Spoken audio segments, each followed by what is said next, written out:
Okay, hold on.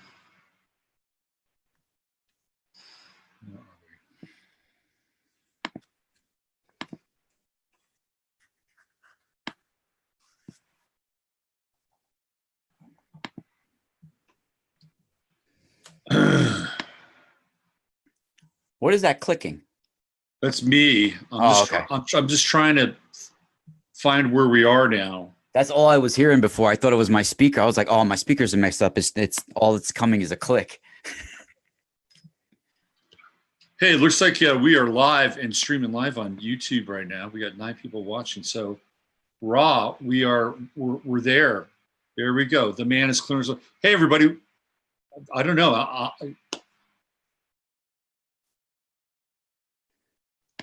Okay, we're good.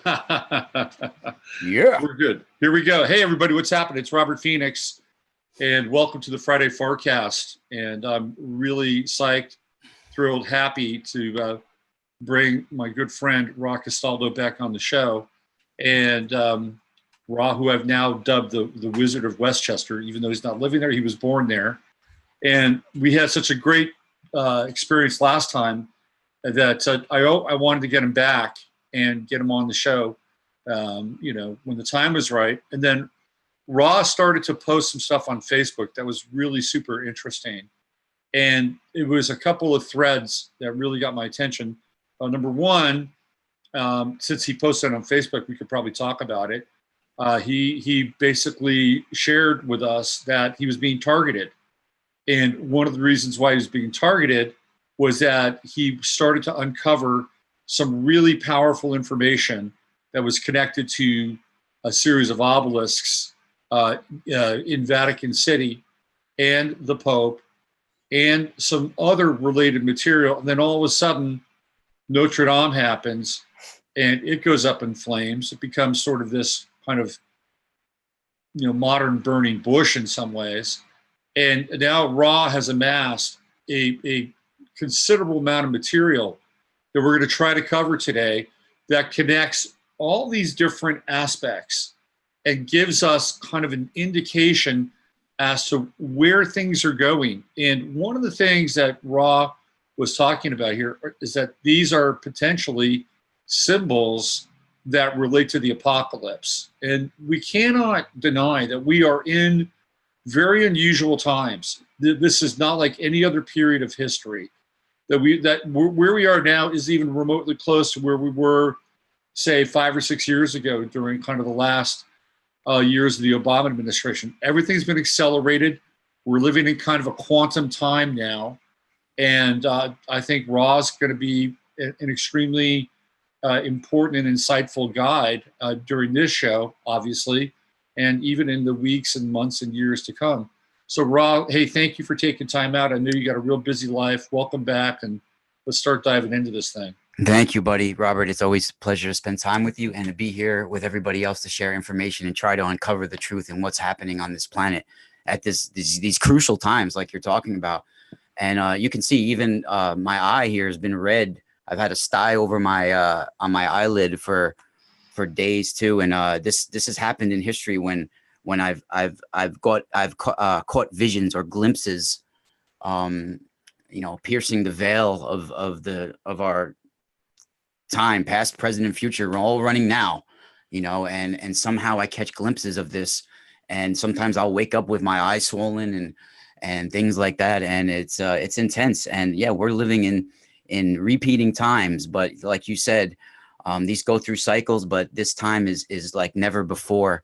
And they are following an end time cycle, an end time script that they're trying to bring through. And when I say they, I mean the elites of the world that are working with forces that exist on a multi-dimensional level, unseen forces that we know are incorporated in every second, every minute, every fiber of our being is directed by these unseen forces on our planet.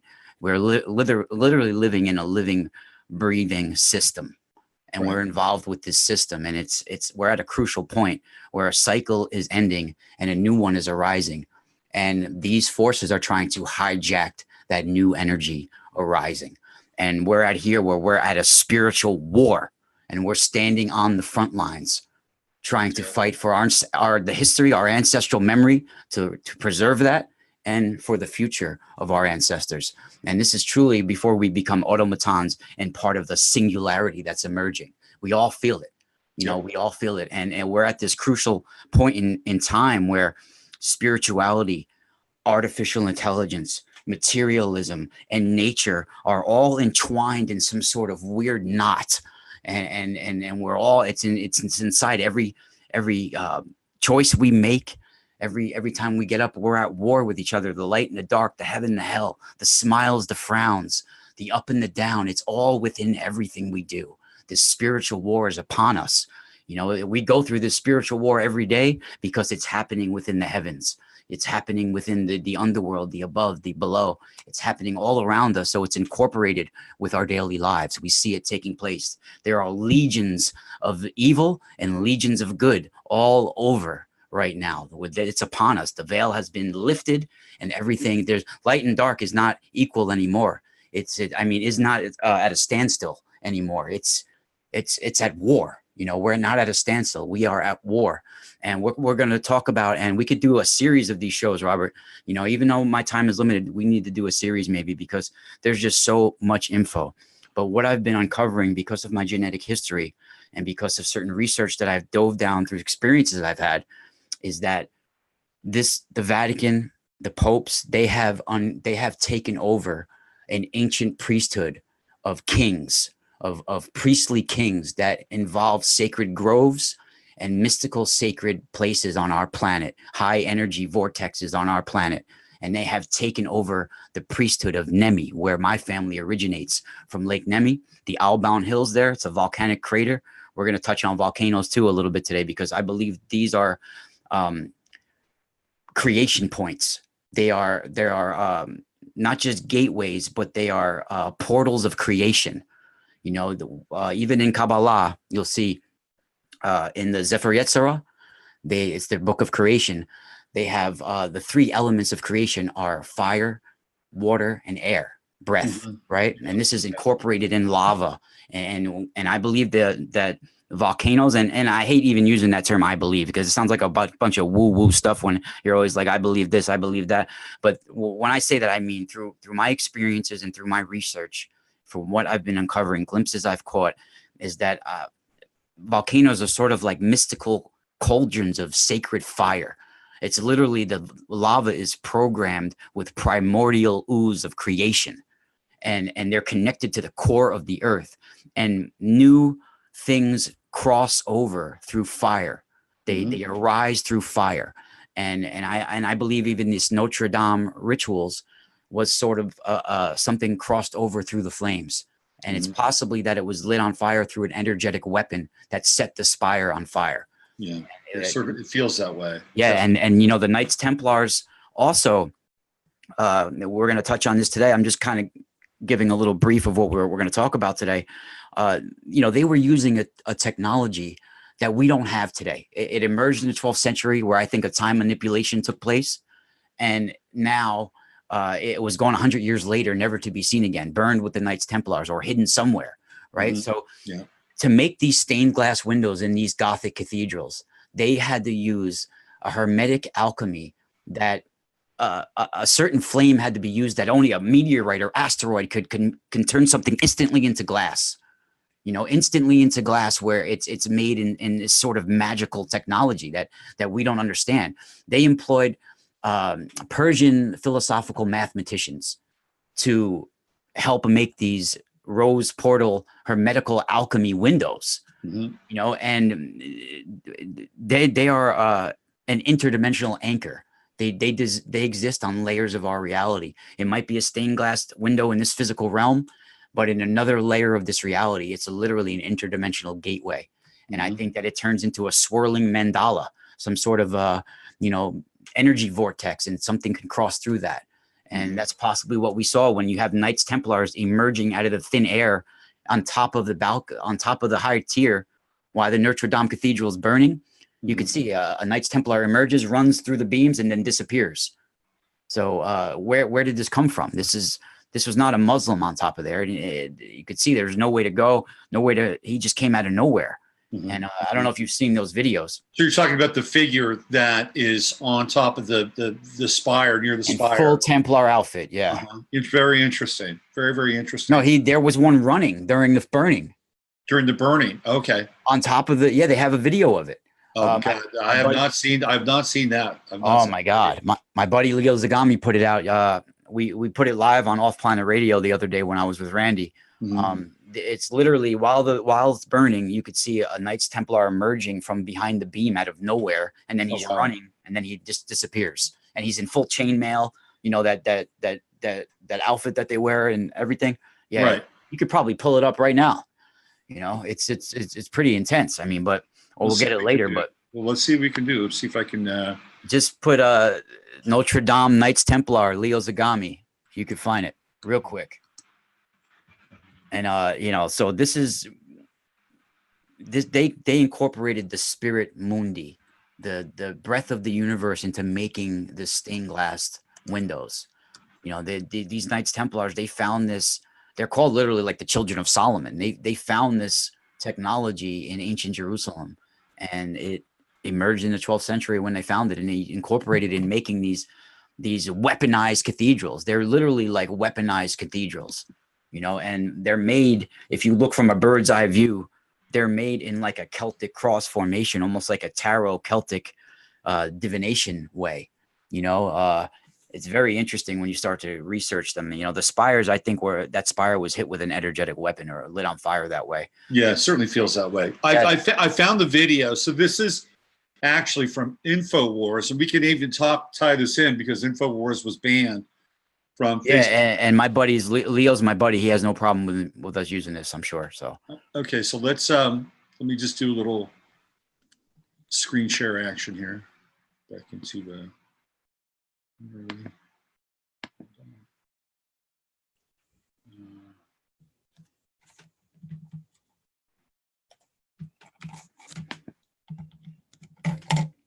okay, just have to get back into the zone here. Give me one sec, because I've lost you. I just put the video off for a second. I'm looking for something. Oh, okay. All right. So I just have to get back to my thing and screen share. Give me one sec. So what happened here? It's not my first rodeo, but I've kind of. So just out of curiosity, are you now the host? Just out of curiosity, because I can't get. I don't think so. Where do I check to see if I'm the host? At the bottom of your screen. It says, no, I never renamed me. It just says me. It says you're the host. Okay, cool. So I just have to come back now and figure out. Here we go. That's not there. Okay. So okay, so I can see us on YouTube, but I cannot, for some reason, I have lost the big picture here. Give me one sec.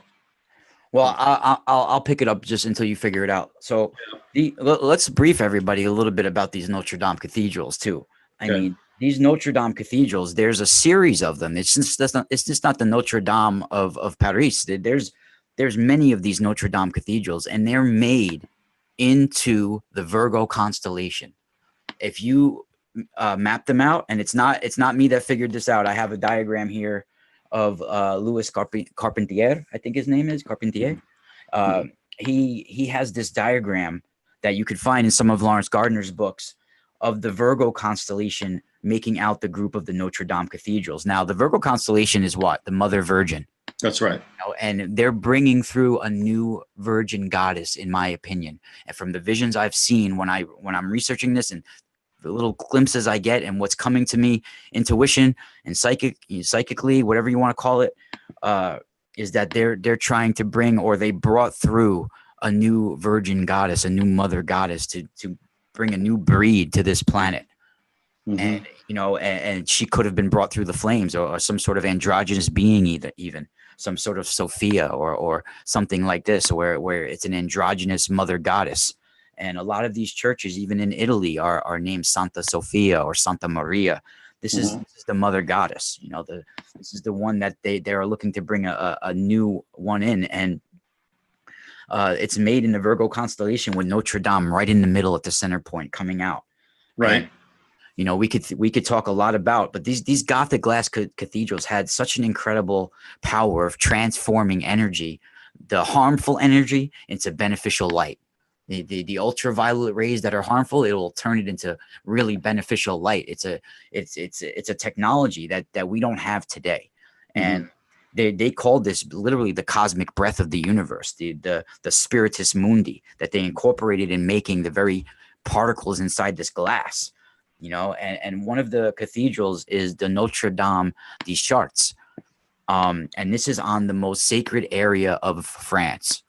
All of these are specifically on ley lines and on direct energy points. And this cathedral, the Chartres Cathedral, I have a lot of pictures that we brought up today, that you have with the Chartres Cathedral, and it's on the most powerful spot in France, the most sacred area of France. And you know, they have rose portal windows, the north window, the south window, all these different rose portal windows, and not just the Chartres, but in the Notre Dame, the Reims Cathedral, all these main cathedrals, and they're interdimensional gateways, and they could be activated. And I feel that's what was taking place. They were doing some sort of ritual to bring in a new mother goddess, a new virgin. Yeah. So for whatever reason, I cannot get back to screen share, and I don't know if even for the pics that we have. Yeah. So I don't know if we did something at the beginning when we were testing it out on your end, but my window right now is not my normal window here on Zoom, and I'm usually pretty adept at the Zoom thing. So let me just kind of bring it back up again. So you may have to do the screen share on your end, possibly. Yeah, maybe I could do that. How can I get those pictures though? Because I sent them all from my phone. Why don't I do this? Here's what I'm going to do. I'm going to send you the pictures. I might have some of them. Okay, yeah, send them. I'm going to send you email. I'm going to attach the folder via email. Do you have my Gmail? I'm going to message it to you. Send it to that one. It's my private one. Let me see what I have here. Send it to this. This is one I don't give out to anybody else. Okay. Let's see what we got here. Yeah, it's in the chat. Yeah, I can't even get to the chat. Message me on FB because I can get to that. You can do that. Okay, cool. Sorry, everybody. We're just having a bit of a. No, it's okay. It's technical. Hey, at least we can broadcast ourselves to people all over the world. You know, so, you know, people, they would never be able to talk about this and have chats with each other in any other time but now. So, you know, if a little patience people need. This times that we live in today, if you can't click something instantly, people lose their minds. I know, right? You know, we gotta chill. People gotta chill a little bit with that. And by the way, a big shout out to Masaki, who's in Brazil currently. Yeah, it's my buddy right there. And taking some time out to watch us. And we'll have Chris and Steve on next week, and they're going to be broadcasting live from their garden. Tomorrow, by the way, is Naked Gardening Day. Did you know your messenger? Really? Yeah. Did you know that we got Naked Gardening Day tomorrow? Wow. You know, that reminds me of the Roman goddess Pomona. Okay. That's what she was called. The goddess of like the naked heart, like the naked fields and all that. Yeah.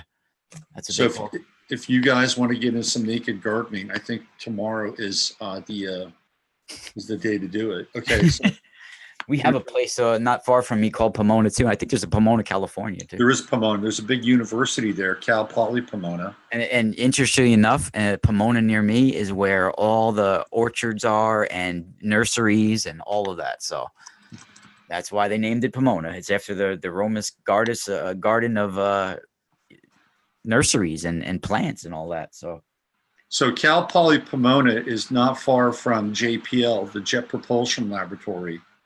Yeah. In California, where of course Jack Parsons, who was really in many ways sort of the invocator of the goddess of the 20th century, right? That's what he and L. Ron Hubbard were doing with the Babylon working. They were bringing in the moon child, right? The whore of Babylon. Yeah. And it seems like now we're in another kind of occult convocation of bringing in this new kind of dark feminine energy, which will preside over this new religion that they want to roll out, which I think that's too. That's very interesting you bring that up, because I do think it's all related to the giants and the Rephaim and them, the original Babylon workings, if you want to call it, the original moon child, like Jack Parsons was trying to do with Marjorie Cameron.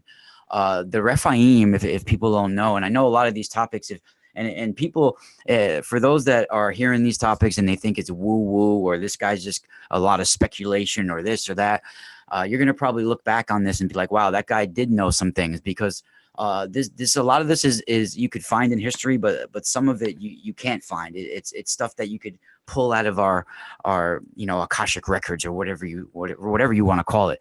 But in history, our past, we have these creatures, these interdimensional beings called the Rephaim, who are children of the fallen angels, or interdimensional creatures, whatever you want to call them, that came from somewhere else, watchers.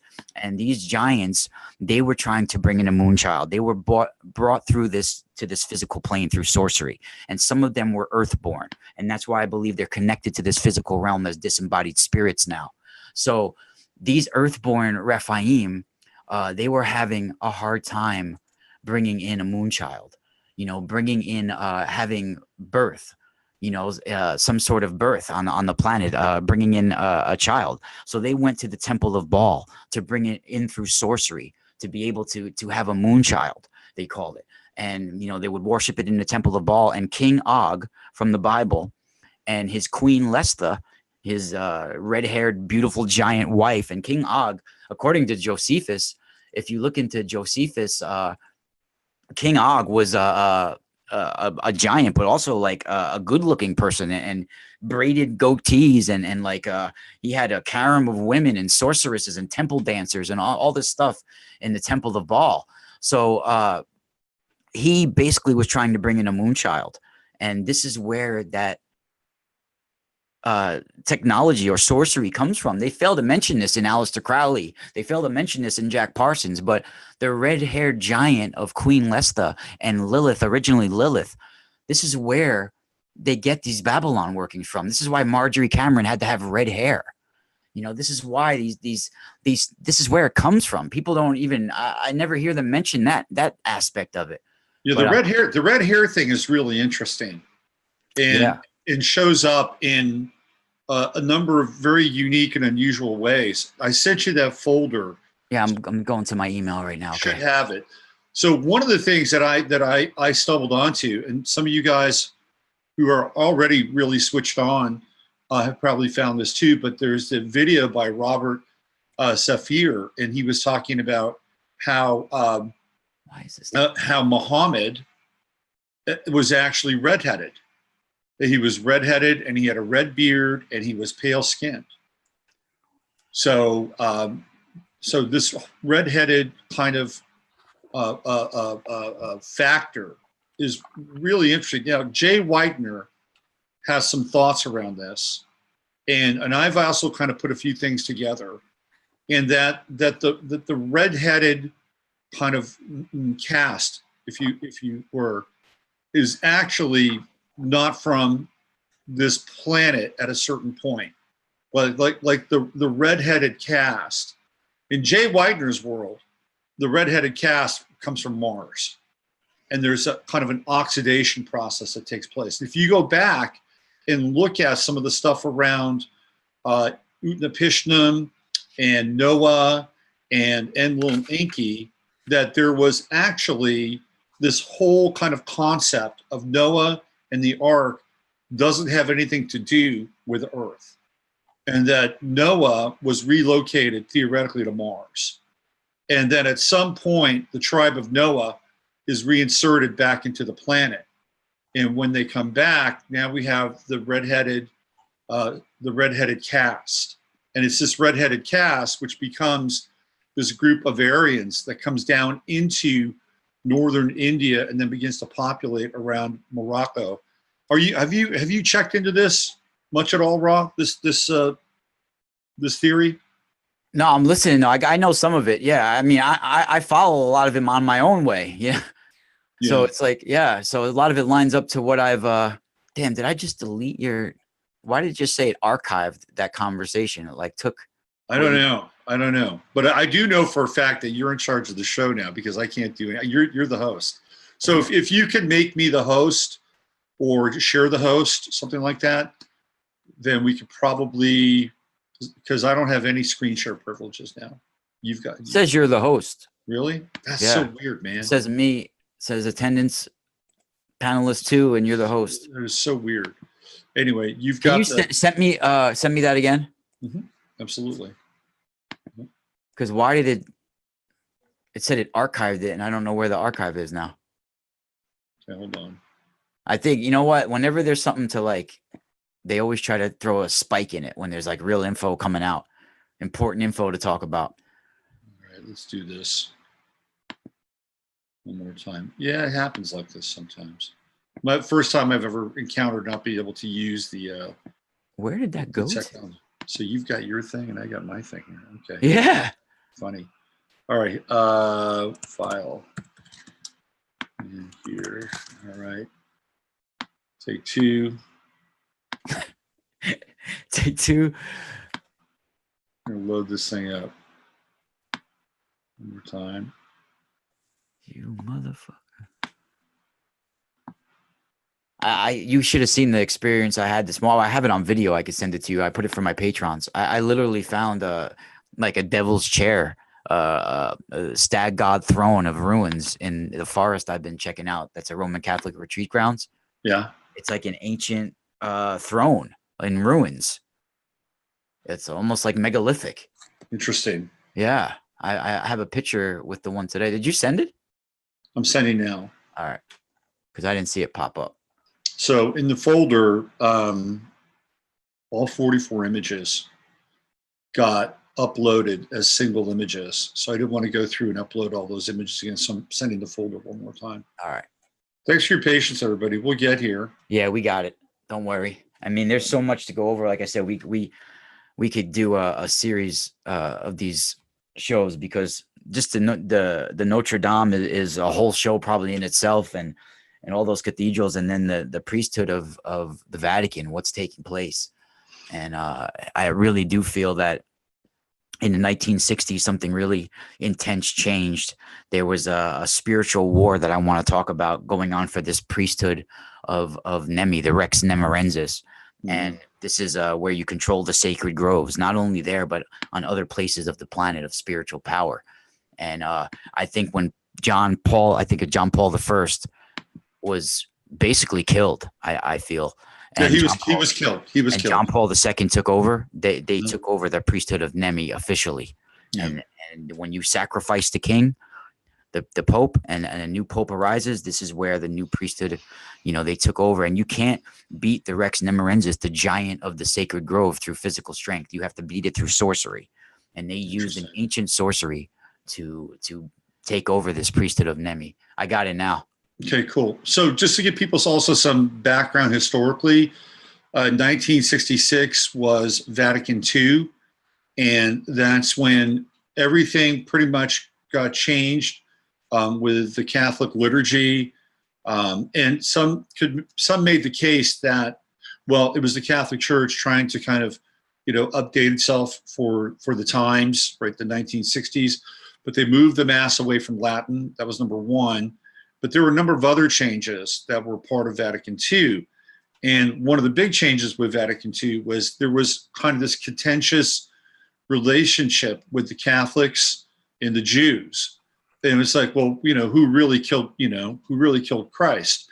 So during Vatican II, that was another period where the Catholics said, okay, we're not going to blame the Jews anymore for the murder of Christ. We're going to put it on Rome and Caesar, whoever, right? So there's a big fundamental change. So this is right around the same time. 1966 is a really pivotal year in terms of the time that you're talking about, not only for the church, but of course, anybody who's gone down the MK Ultra rabbit hole for the 1960s, kicking off really sort of the summer of love, 1966, the kind of the dark summer of love. And of course, you're dealing with the numbers 66. And if you add it up, it's 22, which is a master number. It's also the Chinese year of the fire horse. which is a very catalytic kind of energy, very catalytic kind of time. Astrologically, a really intense period of time where we had the Uranus-Pluto conjunction, and we had a Saturn-Chiron conjunction in Pisces, hence some of the changes with Vatican II. So those alignments on an astrological level really set 1966 apart from almost any other year during the 60s, because specifically with that Saturn-Chiron conjunction in Pisces, then the opposition with Pluto-Uranus in Virgo. And we've been talking a little bit about the constellation Virgo, and hopefully we can return to that. How you doing on excavating that folder? Yeah, I'm like downloading it all. Okay. So one of the other things that, Ra is getting into this and trying to, reorganize and reshuffle the number of pictures, which is 44, by the way. I counted 44 pictures. I don't know if you planned that out that way, but we have 44 images that we're going to run through with you. But Ra was talking about the volcanoes, and how volcanoes are more than just kind of these kind of magmic sources of creation, which they are, but they're actual portals as well. And this gets back into this idea of who created the Earth and what kind of technologies did they use to actually create this planet. And I'd be interested, once you get all that, all those images together, I'd love to hear what your thoughts are on kind of this idea that there was this extrusion process that took place a long, long time ago, and that the volcanoes are actually kind of a result of this massive kind of galactic engineering program that took place here, that the volcanoes themselves aren't really natural, that the volcanoes were engineered in some ways to drill down into kind of the deeper layers of the planet and then become part of this, system of creation. Yeah, and you see they're made like cones. That's right. That's right. And it's like almost like St. Thomas Aquinas's version of hell upside down. You have these layers, these cones that spiral down, and there's this heat, this unimaginable moving heat that comes through it, and it's almost like the typical version of hell going into the underworld, So these volcanoes are vortexes of energy, of creation, like you say. They're primordial ooze. They're literally constructed to be like gateways, gateways of creation. They're spitting out new creation, literally programmed ritual fire. And they're sacred cauldrons of the gods. And, it's really, if you think about it, it's some sacred technology that we don't understand fully. Yeah, I think you're right. And I think you used the right word there, which was created, right? Yeah. Created, I think, is the key word. And then that gets us into, the megaliths and the creation of pyramids and earth mounds, and all these like mind-blowing mysteries that are in some ways connected. Like if we could really have the time, and there was a group of people researching and linking everything up, I think we could probably put together a pretty interesting kind of map in some ways. Not just a map, but kind of a schematic, if you will, a schematic of how the planet was created and who did it and why, and and where are we now with sort of this next phase? Because it feels like this is what you're alluding to when they want to bring in this kind of, this new version of whatever goddess they want to kind of manufacture, the ending in some ways of the three Abrahamic faiths. I've even heard, Ra, I don't know if you've heard this, but I've even heard that there are these advocates now of wanting to take down the pyramids, right? Like there's kind of this radical voice of Islam that's saying this represents a different kind of culture. This represents a different kind of Egypt. We need to take these things. So they're not just stopping at, the statuary from the Confederacy here in the United States. There's this idea that they want to take down some of these structures that are really pertinent in terms of how we got here, how we evolved. Because you're right, we're at a point where the game is changing. There is a new evolution of our experience here, and they want to control that narrative. They want to control that narrative, and they want to herd us into what I think is the dark version of the new age. So I'd love to hear your thoughts on that, and we're ready for the slideshow because now you got all the. Can you see? Oh, I've got you. It says Castaldo. Can you see share what I'm seeing? I got blank screen right now from you. But I have share going. I just see your name. Let me get onto YouTube. I put my video off, but I have screen share. Okay, so there it is. Got it. We're good. Okay. Yep. And people are going to see my Gmail, but whatever. I'll make a new one. Okay.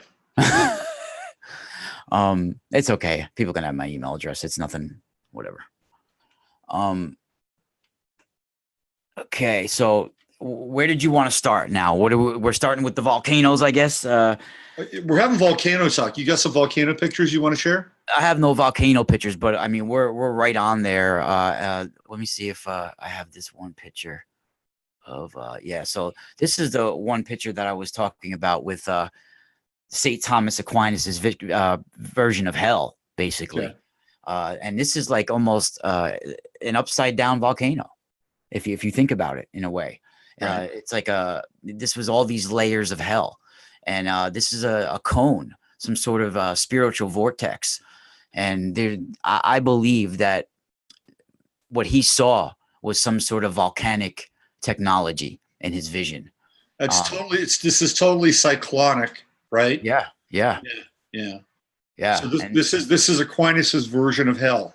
Yeah. And like he had even in I think it was I think it was called Gehenna in Jerusalem. Right. They would keep a fire burning always. They would throw things in there, and this spot called Gehenna, where they would literally keep a fire burning always to represent the flames of hell. And we have like dragon energy, ley lines, all of our planet. Everybody knows with this mystical energy that we have, all of our planet, this grid.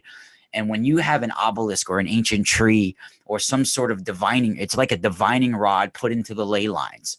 And you see here, like with the god Set, I think, literally putting a rod into the ley line, so into the dragon energy, this is symbolized by Apophis coming out of the ground, right? So this could be like what we're doing when we have an obelisk or a tree or something like that, where it's rooted into the ley lines. It's really, you're tapping in to the energy of the planet, putting some sort of rod right into the energy of the planet, and it's broadcasting up, and transmitting out, putting it out into the atmosphere. And this is an example, I think, of what they're showing here. What would the obelisk also be, like a telluric wand, and bringing in from the ethers back into? Yeah, it's as well. Tapping, it's both. It's you're not only bringing in the energy out, but you're tapping into it, injecting things in. Right. So you can hijack that energy and broadcast something else that you want. Something else that you want to spiritually transmit. It's some sort of spiritual technology. And this is what's taking place when you have an obelisk or on a sacred spot. Even trees, they can be tapped into the anchor, multidimensional anchor, where they exist, and grounding, connecting worlds to each other. Yeah, it's really interesting. I don't know if you've been to Glastonbury. No. But of course, Glastonbury has the Tor, and the Tor sits on top of one of the dragon lines that runs right through Glastonbury and creates the ley line network throughout the British Isles. And one of the things that they have on the way to Glastonbury, or at least they had a whole procession of oak trees that went right up to the Tor, and there are only 2 left now, and they're these massive oak trees, and their names are Gog and Magog. Wow! But to your point, these oak trees were part of this procession that came right into the Tor. So when the Druids would do their rituals on top of the Tor in Glastonbury, they were literally part of that procession of very ancient oaks. So you're spot on with that. Now, you just had that image of Set driving the rod into the snake, which is the ley line, the dragon line, right? Now, what do we have here now? Yeah. Okay. So, what I did have there before was, hold on, let me go back. I was just showing before the Virgo constellation that we were talking about before with the Notre Dame cathedrals, all the cathedrals in the Notre Dame. But I did want to tell you about the volcanoes. I do believe that extinct, like you said, it's all some sort of technology. I know this is going to be hard for some people to swallow. But for things that I've seen and from research I've done, this is what I believe. And this is just from my opinion, from what I'm viewing, that extinct volcanoes have, if you want to say them, ancient entities or ancient forces also laying instinct, sort of like in stasis. They're waiting to be reanimated. And I believe there are some ancient forces laying in stasis where there's ancient calderas, extinct volcanic craters, and they're laying there waiting to be activated. And I believe that from a vision I've had, that asteroids and meteorites are technology as well. They're not just random things floating through space.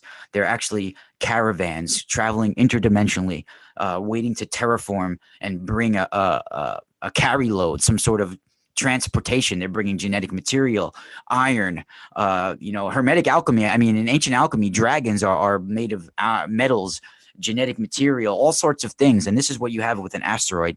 And I think when it enters into our atmosphere, it's activating extinct volcanoes when it hits the ground. And you do have extinct volcanoes that reactivate. We have some in Naples that are reactivating now, some of the most powerful ones. And you have Rome would not exist without volcanoes. They sit on extinct volcanoes. And Lake Nemi, where my family is from, the Albound Hills, literally is a volcanic crater that was made into a lake. And when you have that, what's it called? When you put water into this volcanic crater and you create a lake there, that's charged with this mystical energy. And when the moon reflects on it, you're literally tapping in and opening up portals and things activate. And this is how the technology in the ancient Lake Nemi, and why we call it Diana's mirror. This is a very ancient force, and extinct gods, if you want to call them, are waiting to be reanimated, and they're in a stasis in some of these extinct volcanoes. And I do believe that when asteroids come into our atmosphere, meteorites, they're activating this energy, and they're waiting to be reanimated, and they do come back to life. They're just waiting to be reanimated. So I want to just throw this in there because I think that this might have some traction to what you're talking about. If you look at the last kind of three big events that we've seen, on a kind of a global scale, psychologically operative, we had, number one, we had this event in Christchurch, right? New Zealand. And New Zealand is part of this ring of fire. And New Zealand is a very, it's part of a very active zone in the Pacific Rim, the Pacific region. And if you look at what happened at Christchurch, that final song that Brenton Tarrant, whatever you think of what happened there, wherever he was, whatever your kind of position is around that, right? Brenton Tarrant's final song was, "I am the God of hellfire, and I bring you fire." Okay, that was the final song that was playing on his car while he was zooming away from the mosque. Okay, so now it's an invocation of fire. What's really weird is that night, because it really was that night in Austin, Arthur Brown, who created that song, made that song popular during the early 70s, was playing live in Austin right around the same time that was happening. Okay, so he was performing "I Am the God of Hellfire." Now we go from there. Where do we go after that? We go to Notre Dame, and what do we have in Notre Dame? It is a fire ritual, right? It's a fire ritual. And then where do we go after that? We go to Sri Lanka a week later, where the cathedrals and the churches of Sri Lanka are exploded. There are bombs there, And so now we have another kind of, of fire. It could be considered another fire ritual. So those three events they all have kind of these references with fire, right? And even if you could make it a bit of a stretch, right? You go to what happened in Poway last week, right? Poway. Well, what is a gun? A gun is a fire ritual. It's what it is. There's an explosion inside the chamber. It's a fire ritual, right? And Poway is an Indian tribe that exists. The Poway Indians used to live in that area. But and we're in Uranus in Taurus territory. And the first thing that happened of note when Uranus went into Taurus was a massive volcano activity on the Big Island in Hawaii. Okay, so that's all happening now. And I think you're onto something. I think that these volcanoes, and from a symbolic perspective, what they represent are being activated. Now, is this Lake Nemi that we have here? This is Lake Nemi. Yeah. And you're right. I mean, even a fire stone is a main part, and we can get into that because that's the people of the Shem, when they would actually, they would call the Shem stone or the fire stone. This is very ancient custom. And even it relates to firestone is one of the main parts in Italian tradition.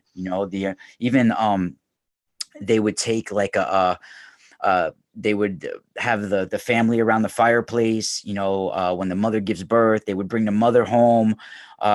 She would be the one to attend the fire usually. And they would put umbilical cords of the children beneath a stone. And they would put it near the fireplace, and it would be called like it would be representing the firestone at the Veglias. The Veglias is like a tradition that we would come around the fire and talk about it. And the fire is a sacred element. It's creation. It's destruction and creation. Both. It provides both heat and light. Right. It's a lot of symbolism would go in there. But yeah, this is Lake Nemi, and this is it's a volcanic crater basically, and surrounding Lake Nemi there is the Alban Hills, and that name Alba too is going to come into play with us as well, especially with the Romans taking the word Alba with the Pope and everything. It's that root word we're going to talk about a little bit in a little while as well. But this grove, it's interesting that you bring up the oak tree, because this is a big part of this sacred grove that surrounds Lake Nemi here.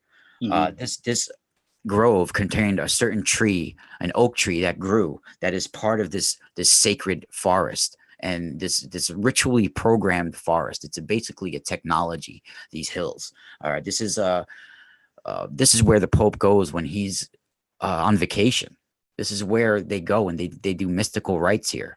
There is a sacred priesthood that I believe they completely hijacked with John Paul II when he took it over. And you saw when John Paul II became Pope, it's like he became a symbolism for the world. Right. Everybody loved this guy too. It was like a false prophet in a way. Yeah, it's like everybody, like when you think of a Pope, from any generation, you think of John Paul II. If you grew up with it, like, right, when people think of like what does a Pope look like? You think of him. Yeah, he was a rock star. I mean, the guy was a bona fide rock star. Yeah. I mean, as far as popes go, everybody loved him. He's cruising around the Pope mobile. Never a bad word. Never a terse word. He was in a lot of ways sort of this apotheosis of the popedom. Right. That's the role he played. Yeah. So there's a lot of legends, of course, that go along with this forest. There was some legends that say when there was runaway slaves or some sort of out of towner that would appear, they would throw him in the forest, because normally no one was allowed ever to try to break a branch off the sacred oak tree.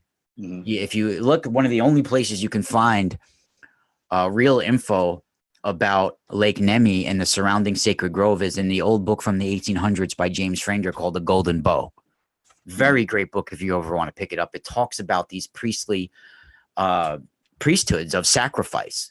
That it doesn't talk about the Pope and the Vatican taking it over, but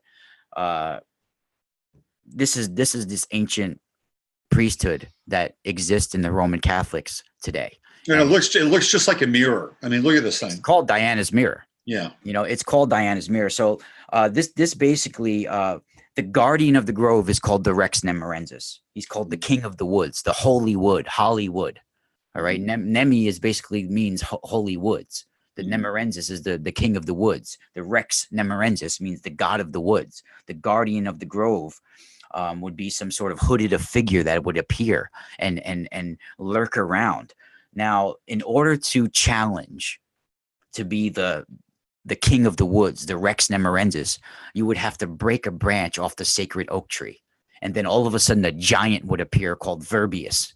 And you would have to battle him to become the leader, the king of the grove, the king of the fae, the king of the woods, the king of the witches. The queen is your consort, and you are the stag god. You are literally a stag god of the forest, and Diana is your queen. You are the Rex Nemorensis, right? So you become the guardian of this sacred groves and linked to other sacred groves like the Bohemian Grove and other sacred groves throughout our planet.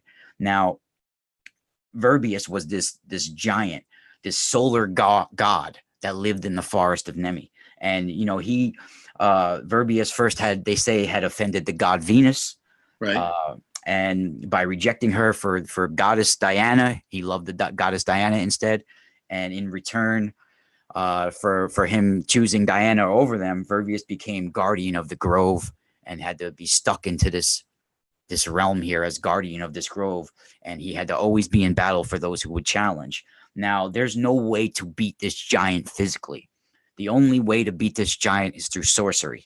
And us Benindante and the Malandante, which are the bad witches, have been fighting to keep this place at peace for eons, for many, many not eons, but for many, many generations, since very, very long time ago, hundreds of years now. So this is basically is what the priesthood of the Vatican has taken over. They have somehow challenged for the divine king to be divine king of this sacred grove. And by the way, this is 19 miles from the Vatican. 19 miles. It's a stone's throw. And there's tunnels that connect all the way underground from the Vatican to Lake Nemi. Even Caligula took part in some of doing this. And by the way, Caligula had 2 barges on this lake at one time that had technology nobody could explain. One of them had the Temple of Isis on it, and the other one was to the Temple of Diana. And then on the other one, because they're basically the same goddess, he was just respecting the Egyptian version and bringing it over and connecting the worlds. And then the other one, he had like plumbing, marble floor, all types of, and these were not like seaworthy. They were just for show, just so he could throw parties on the lake. They were found partially, and when they drained the lake at one point, and then the Nazis burned them when they were in the museum.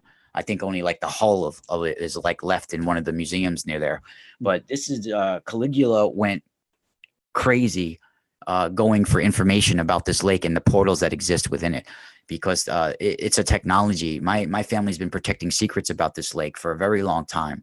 There's stories that if you put the blood of a white dove on a certain part of the lake, when the moon shines on it, it will open up a gateway, and watchers, we call the Grigori, will appear, and they'll blow some sort of sound device, and things rise from the lake, rise from the ancient volcanic crater. It's a sound technology that activates and reanimates the extinct volcano. So in my opinion, when asteroids or some sort of meteorite will come into this atmosphere, the strength and the sound that it hits the ground might activate something. And there's a sound technology that they call trumpets, but I don't think it's actually a trumpet. Just like the walls of Jericho was brought down through trumpets. Like it's a sound technology. And coincidentally enough, if we could do a whole nother show on it another day, because I recently did a viewing on Malta, and the Strege underground is very connected to Malta, Sardinia, all these places, Sicily, these islands. We would travel, us ancient ancestors would travel to these islands, to the ancient temples. Beneath Malta is temples from the island, from one end of the island to the other. And in the hypogeum is a sound amplifying chamber that was used not only for chants, to chant, to mutter in some sort of tone to activate things, vibrational energies, but it was also used as a weaponized temple, and people, when they first found them in the early 1900s, when they went down there, they found like bones of 33,000 people, all in disarray, all messed up, pottery all smashed. I saw some sort of sound technology taking place, and people's literally bones were crushed. They were shattered, and that's what I felt when I saw it, when I did a viewing on Malta. And no one's ever said that, I don't think, since, because I also think, Robert, that it was used to transmit information throughout the Mediterranean. Malta, I think the temples underneath Malta had some sort of sound technology that was transferring sonar waves like a killer whale through the Mediterranean Sea and beyond, multi-dimensionally too. Yeah, that kind of gets back to Atlantis. This is what Edgar Casey was talking about. Yeah, they're from Atlantis. Okay, let's talk about this for a second, because hold on, before we jump in there, I want to bring something into this conversation. Maybe we can tie it together. I think the sound technology that you're kind of diving into there and having some insight into is related to 5G. I think 5G is the kill switch. It's the planetary game changer, and it's not just about being able to have better cell phone coverage. And I think it's really high frequency, high bandwidth sound waves that could be devastating in a lot of ways. So if you want to tie that back into what we were talking about in Atlantis, I think we've got a fertile bed of discussion there. Well, it's interesting that you say that, because with the dolphins, because I even I had done, and we could talk about it because he mentioned it on my show, but I had done a psychic viewing. Klaus Dana, he's a archaeologist and an author. I don't know if you know who Klaus Dana is. No. Have you ever heard of him? No. No. Oh, wow. Yeah, Klaus Dana. He's pretty famous, actually. He's done things all over the world. He asked me to do a viewing on him, and I saw him having like this experience with dolphins, and he never told anybody about this experience before. He was pretty amazed that I pulled that out.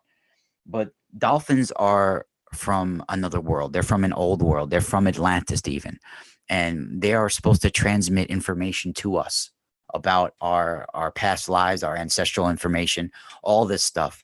And there's a problem going on with dolphins.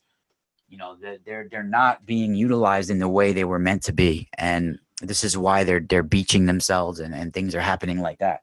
But you have ancient goddesses that are related to Diana that involve dolphins, like Proserpina, Persephone. They literally would have dolphins bringing information into the underworld, diving into the portals and bringing back things. And Proserpina would literally be shown riding a dolphin. This is a Roman goddess, an Etruscan ancient goddess. So is porpoise related to Proserpina? Are the two words? Yeah, for sure. Yeah. Yeah, 100%. There's no doubt in my mind that those two are related. There's so much we could talk about dolphins and everything, but I do believe that those temples were used as a not just a weapon, but to transfer information throughout the seas. All throughout the seas. And so is this the guardian of the grove, Rex Nemorimus? Is this who this is? Well, this would be the wild man, the Verbius, the giant that would appear. There's there's also, let me see what else we have that I brought from so this is Diana, the Roman goddess of the forest and the groves, who was worshipped at the sanctuary in the wood at Nemi. And you could see that, even if you're having experience with deer where they just appear to you and things like this is the same as Proserpina and Diana, Hecate. They're all sacred. Dogs and deer are very sacred. The forest is very sacred. Wild dogs, even, and the sea creatures, like we're talking about with the dolphins and Proserpina.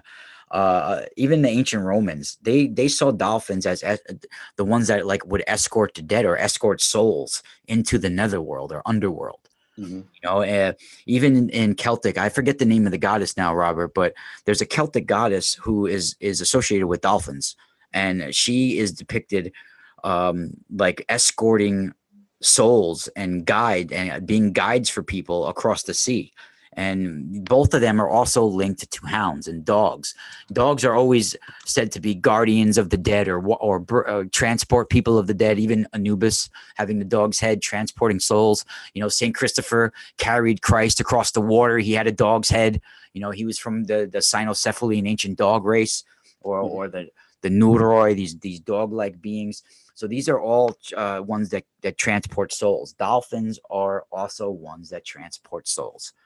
These are ones that transport souls to the dead, and they could be a technology, that sonar technology that they have is multidimensional. It is like killer whales. They can transmit their voice, if you want to call it, their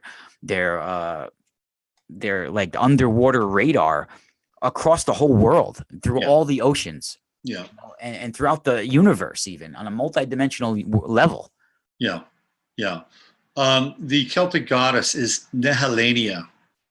That's it. That is it. Nehelania. Yeah. Nehelania. She's associated with hounds and dolphins. Dolphins. That's correct. It is Nehelania. You're right. Yes. Yeah. I just looked it up, but I didn't have that laying around in the back of my head. So it's Nehelania, and there's some very interesting dolphin arts and hound art. That is, if you look up Proserpina, you'll see Proserpina riding on a hound. I mean, riding on a dolphin. You'll see, and I could probably find one if I look it up in my stuff, but I don't have it right here. But what do we have here? This is pilgrimage. Is it pilgrimage? What is this? Hold on. Yeah, this was a homage to Diana. Homage to Diana. Okay. Yeah, this is what they would literally build, like an energy circle. Looks like a magnet. Yeah, it does, actually. You're right. Yeah, it does look like a magnet. It's pretty interesting. Yeah. This is intense, because this is another this is a satire and the faun. These are nymph gods or goddesses. The satyr and the faun. Yeah. The satyr or satire. Yeah. Mm-hmm. This is the satyr and the faun. Yeah, I always say satire, and you can see like the clothed hoof. Even this is a genetic, mix. This is some sort of genetic creation, some sort of interdimensional creature. The way they're depicting them is they're not like us. They're from somewhere else. And this Lake Nemi is one of the most sacred lakes in the world that was created. And here for those, we were talking about Malta. This is underground Malta, Temple of Bones. And one of my mentors who passed away in 2000, Dr. Leo Louis Martello, he left for me the 1920 National Geographic hardcover that has these original pictures of the hypogeum. Let me see. This is the Chapel of Bones, a Chapel of Bones in Malta, that they're literally made from skulls and bones. And the hypogeum is one of the most famous temples down there. But you could see this is how much skulls and everything were down there, and they found a whole bunch of them in disarray, all sorts of things. This one right here is in the Chartres Cathedral. This is some of the stained glass hermetic alchemy depicting King Solomon. And it's interesting because this looks like a young Trump with a frumpy mouth and wavy hair. He's the king of the world, throwing up the 666 almost. Oh, no, it's four fingers. Where is it? Can you, right there? You see it? Yeah, go back. There he is. So we've got a young Trump there, possibly. This is in the Chartres Cathedral, and they used the hermetic alchemy to make this stained glass. Mm-hmm. And you could see this is supposed to be King Solomon. This is where the Knights Templars got that technology. Right. And of course, Trump is the guy that's been tasked to rebuild the Temple of Solomon. And like Solomon, Trump will go through any lengths to get his temple or his wall built, even employ demons, I feel. He would do anything. He would go at any length to get his wall built. That's really interesting. It feels to me like the wall has taken a back seat to the temple. And I think I think the temple energy is really kind of front and center. It's on the front burner. I think the wall, I think that's been kind of stalled a bit by Jared Kushner. And Jared Kushner has a lot of investment. They've got a lot invested in Kushner inside the Middle East, especially inside of Israel, particularly inside of Jerusalem and the temple. So I think it's going to be Temple 1A and Wall 1B, based on just what I'm feeling. But it's there's certainly a link there, and Trump is definitely playing out a role. So this is another stained glass window in Chartres, or is this Notre Dame? This is Notre Dame of Reims. This is the Reims Cathedral, and you could see the rose portal window there. Mm-hmm. You know, I mean, this is a mandala. I mean, if you see it, it's a mandala. And there's some sort of hermetic alchemy that we don't understand, that we don't have today. And this is in the Reims Cathedral, the Notre Dame Cathedral, the Chartres Cathedrals. Many of these cathedrals have these rose portal windows, mm-hmm. you know, and they're gateways, like we were talking about earlier. And you know, first of all, people don't realize what Notre Dame is built on top of. The Notre Dame that burned in Paris. Notre Dame is built upon an ancient Celtic temple of the Gauls. And what is the temple of? Cernunnos. Mm-hmm. It's literally built on top of that. And they were lighting this sacred fire, you know, over the king of the underworld. Right. You know? So think about this. They're opening the gates of the underworld almost, you know, and the wood that they lit on fire is sacred oak from Mount Hermon, mm-hmm. from the 33rd parallel, ritually programmed oak that witnessed rituals of the White Knights Templar, mm-hmm. witnessed rituals. So this wood has the genetic memory, it literally has the memory that witnessed, it absorbed the very smoke. It absorbed the very vibrations of those rituals. And when they set it on fire, it went into the atmosphere and people inhaled this, literally inhaled the dark ones. You know, literally inhaled this sacred oak that 800-year-old oak can't burn like that.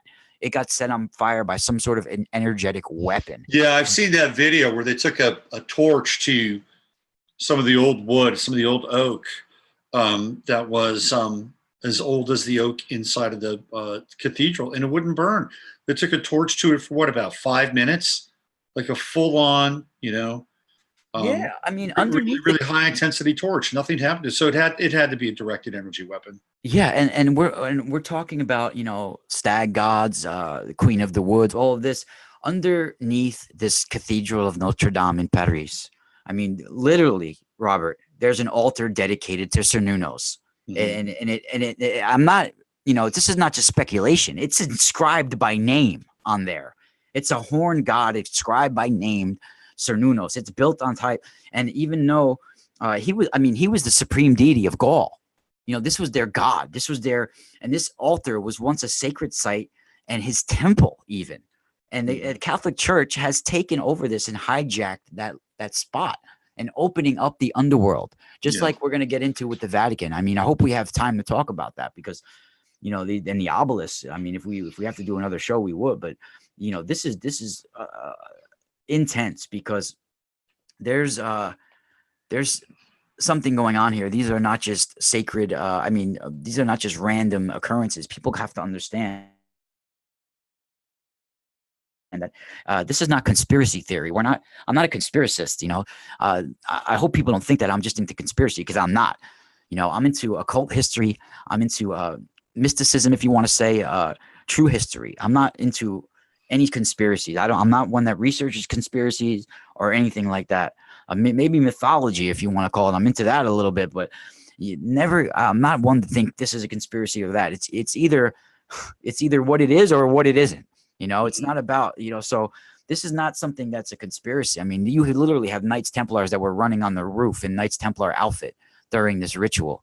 So, I mean, you could say what you want, but this is a mystical technology that we don't fully understand, you know, that we can't fully understand right now, you know, and, you know, there's so much that we could talk about, but I don't know if you want to get into the obelisk or what. Let's get into the obelisk. But I was looking at the cathedral, and I was just thinking, what would it have been like to walk through, the door of that cathedral, back in the 15th century or the 16th century. Let's say the 16th century. Those doors swing open. You're a peasant, and all of a sudden you are just dropped into this like quantum sensorium, right, with the cathedral. That must have been a mind-blowing experience in a lot of ways. Really altering, really just completely altering. I mean, when walk through that. Where's this picture? Let me show you. See, now here's the Chartres Cathedral. The Chartres, it's almost like a shit fart, right? A Chartres. Yeah. That's how they pronounce it. Chartres Cathedral. Chartres, yep. So this is in the Chartres Cathedral, and they would leave. This is I think it's the south door, north window, or north. Yeah, south door, north window. I think. This is one of the rose portal windows that we have here. This mandala, and they have this Christ here. Now they would leave the entrance to the south door open, Robert, right? So when the Knights Templars would enter, and now let's remind you that to be a Knights Templar, you would already have to have achieved a certain spiritual understanding to be a knight, right? So you have to have a certain, you already have a certain a spiritual,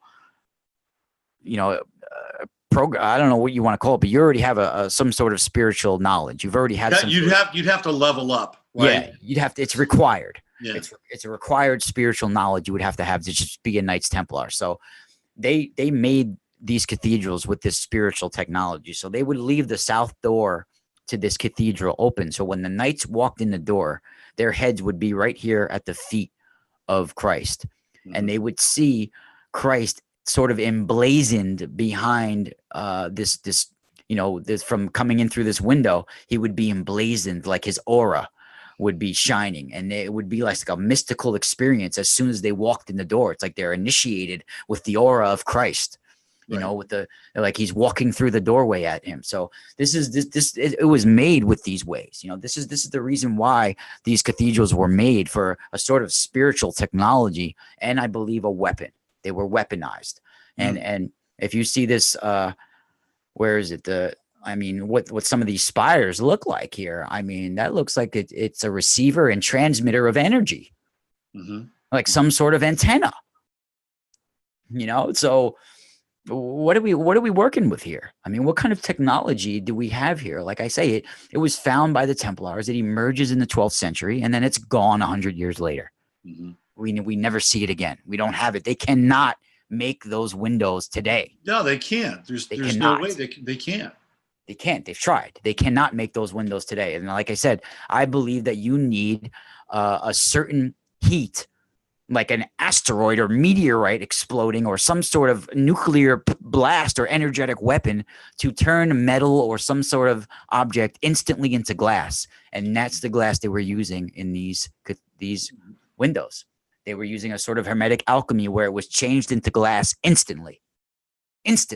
Yeah, and even the hues with the glass, they can't even get those hues anymore. And some people will say, well, that's because, centuries of sunlight have, drenched that glass and imbued that glass with a certain quality or light. But, perhaps they got that quality of glass and those hues from the jump, right? And you can't even get those anymore. So the whole thing is really magical and miraculous this is what I do, Robert. This is I've spent my whole almost 40 years of my life deciphering the occult. I mean, this is what I do. I'm able to pull things out, and I understand the way occult works. It's in my genetic memory, so I'm able to pull things out of certain experiences that most people wouldn't think about. What's really interesting about you is that when you dive into this material, you're coming from a place that is not really dogmatic, and you're also not coming from a place where you're promoting it either. Yeah, you have a very interesting kind of relationship with the material. Yes, and it feels kind of non-judgmental, and maybe kind of getting back to this original state before it was damned and before it was manipulated. So that's what it feels like to me. And I love having these conversations with you because you kind of get that, and you seem to be a transmitter of that. Now, this is kind of a loaded picture here. We got Baphomet. Yep. And he's wearing the rosy cross right across his chest. Templars, yeah. So these now theoretically, they discovered something inside the Temple of Solomon. Yeah. They discovered something about Baphomet inside the Temple of Solomon. There's certain sections of the Knights that are literally called the Children of Solomon. Right. Yeah. And whatever they discovered there, that was the game changer for them. Right. That was the game changer. It was probably the Ark of the Covenant. Right. I mean, I think that's what they discovered. They found the Ark of the Covenant, and the Ark of the Covenant was technology. And maybe this gets back into the technology you're talking about or inferring. Yeah, sound technology. It could transmit voices. It could transmit sound. I mean, they walked with the Ark of the Covenant around the temples of Jericho for what, 7 days or something like that? Right. And then they blew, the trumpets were sound. Some sort of horn device was sound to amplify it. And then the walls crumbled. The walls that wouldn't crumble. I mean, if you see this, let's look at this symbol of Baphomet too and break this down a little bit. I mean, you see things that are on him for a certain reason. It's literally, when you look at Baphomet, you're seeing an interdimensional gateway in itself. All right, I'll explain that in a way. The symbol in itself is sort of like some sort of portal in a way. I hate to use that word for everything, but it's sort of like some sort of gateway where you're opening up a channel. You're opening up a channel of communication with another world. Mm-hmm. So that's why you see him having the right here. You'll see him, one hand is going, fingers are going up, and one finger is going down. You're bringing fingers from the divine, information from the divine down to this material realm. All right. So you're bringing, it's knowledge from the heavens down to our world. That's what you got here. And you see the torch right here. This is there because it symbolizes basically some sort of divine intelligence. It's illumination, right? Yeah. The torch is illumination. Yeah, some sort of divine knowledge, wisdom, right. Some sort of divine intelligence. The crown is on fire, and the finger is the version or a simulacra of the telluric wand, right? Yeah. And it's up in the air. And this is a classic position if you're familiar with Tarot, the magician in the major arcana. Yeah. Strikes the same pose. Yeah, and you see they have it above the physical body, so it's like the sacred soul is above matter. It's higher. It's bigger than matter. It's more than matter. The soul is exalted above matter, and it shines above matter. That's why it's there, and this is even I don't see him having the phallus with the thing horns there, but most of the thing do have like a phallus sort of symbol with the serpent around it. I guess they do have the serpent on the bottom, maybe, but and this version of Baphomet still is a bit hermaphroditic. Yeah, right. It has the boobs. It just doesn't have that caduceus coming up. Yeah, right. So Baphomet is the symbol of our time. I mean, let's be clear about it. We're living in the age of Baphomet, Pluto and Capricorn. Now Saturn has joined forces with Pluto and Capricorn. And Baphomet is this the symbol of unisexuality, and we live in this kind of, transgender age now.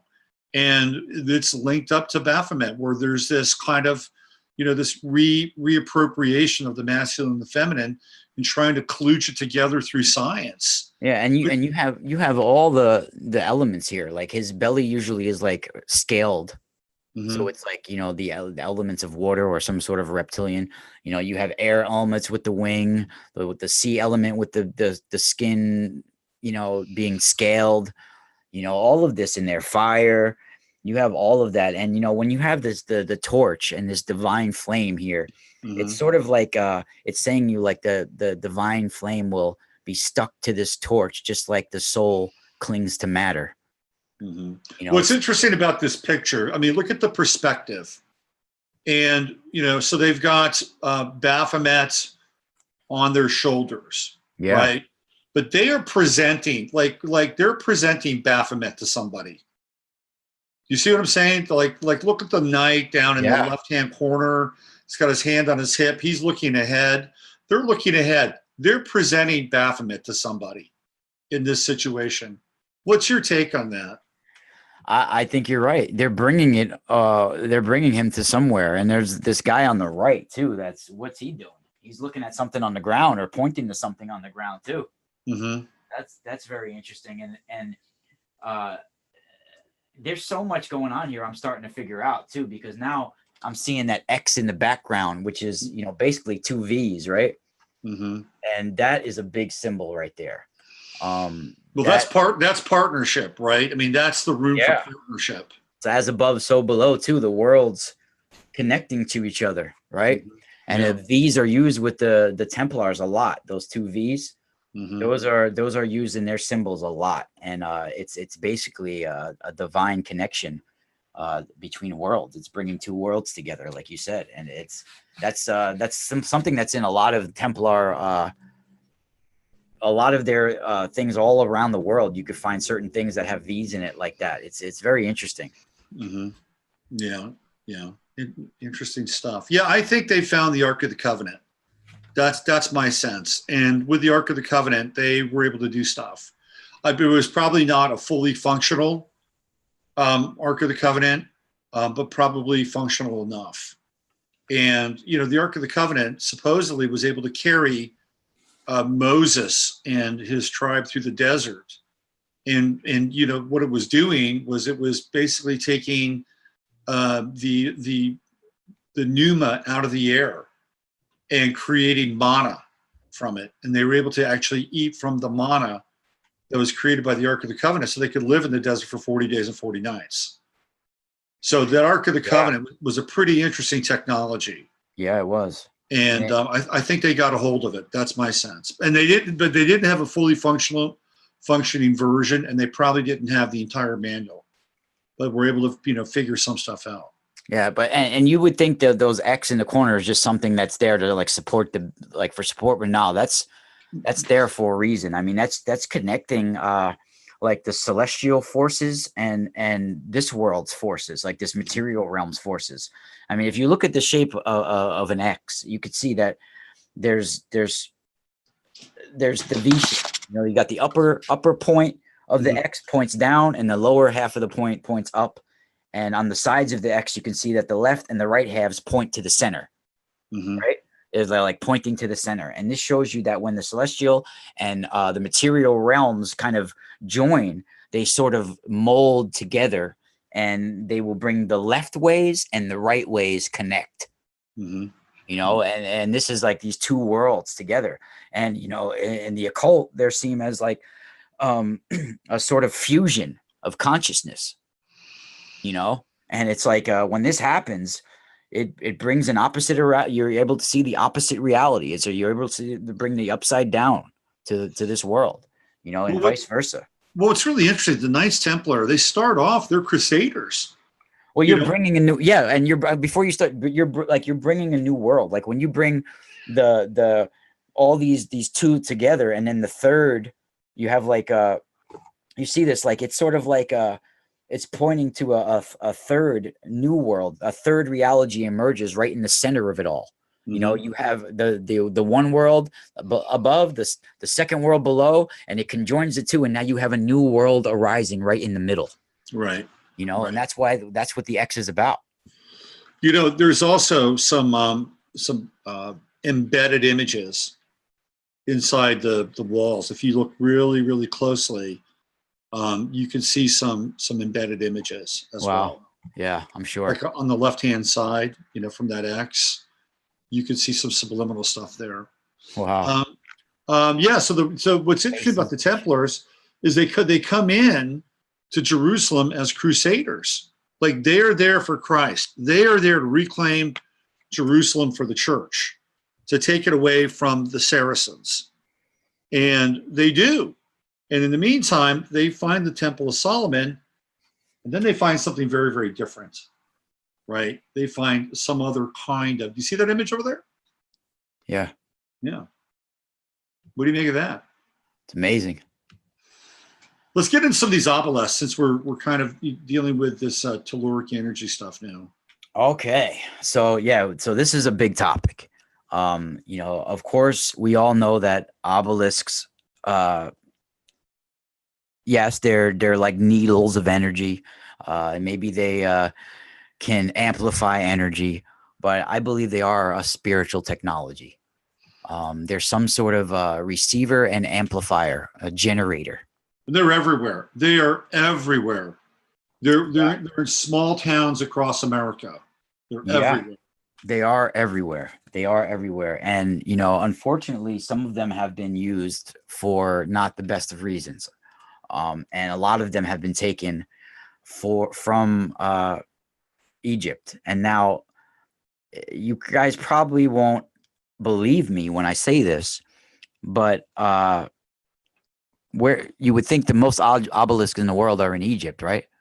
They're in Rome. Yeah, I think that's very believable.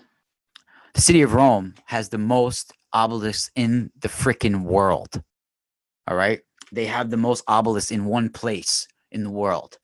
And they have them on ley lines. They have them on energetic vortexes. And I can prove that.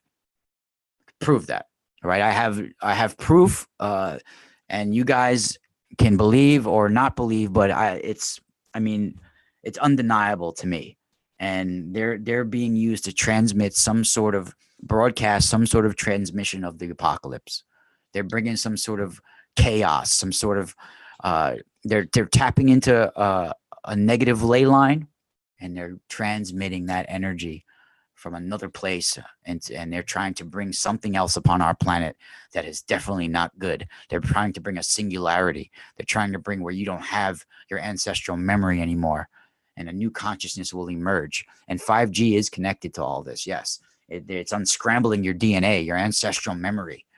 So let me ask you a question about this obelisk. Okay, it's kind of interesting. First of all, clearly it's pretty phallic, right? And we know that the obelisk represents this telluric structure, and then we have the cross on top of it, and the Star of Ishtar underneath. So let's just go with the cross. Let's go with the cross for a second. Yeah. One would think that, well, maybe this is just some kind of, ornamentation to sell this thing, right? It's like, we don't want to appear to be too pagan. We don't want to appear to be too occult. So let's put a cross on top. But I think it's more than that.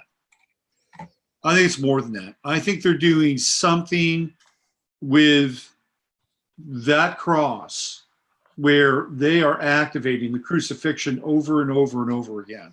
Well, yeah, that's part of it. I mean, that's part of the energy. I mean, but they're continuing the Egyptian cult of the dead. Right. This is what the Roman Catholic Church is. It's the Egyptian cult of the dead. Egyptian sorcery. And this specific obelisk, let's talk about this obelisk for a second, this specific one here that we have. And if people want to look it up, it's in the Piazza del Popolo. This is the Piazza del Popolo, which is one of the main piazzas in Rome. I mean, it has 3 churches in that piazza. One of them, the Piazza del Popolo, they have like the Santa Maria, I think, or something like that. They have all these different obelisks there. This one specifically, the Piazza del Popolo, this was built originally, I think, the 13th century by Ramses II. If I'm not mistaken, I have it written down somewhere. This is and I'm doing a book on this, Robert. So this is something I've been spending months upon months with my free time. Once the baby goes to sleep at night and my wife falls asleep, I'm kind of looking, I'm doing research just to get some documented stuff to go along with some of my visions and some of my, because it can't be all just what I'm seeing. It has to be. No, you've got to have some kind of empirical data. So I've been actually, because it's amazing, because some things that I've already pulled out of the ether or the orgone, whatever you want to say, the orgone, I'll find it somewhere and be like, oh my God, I already thought this. And now it's actually, it's actually here, so it's interesting. So this is originally 67 feet high. From base to cross, it's about over 100 feet. And this was originally built for the sun god Ra in Heliopolis, which is the temple of the sun in Egypt. It was brought around 10 or 9 or 10 BC. It was brought by Augustus and brought to the Circus Maximus in Rome, and it was taken down and then put somewhere else with another Lateran obelisk, and then in the 1500s, I think like in the 1580s, it was then put in the Piazza del Popolo where you see it now.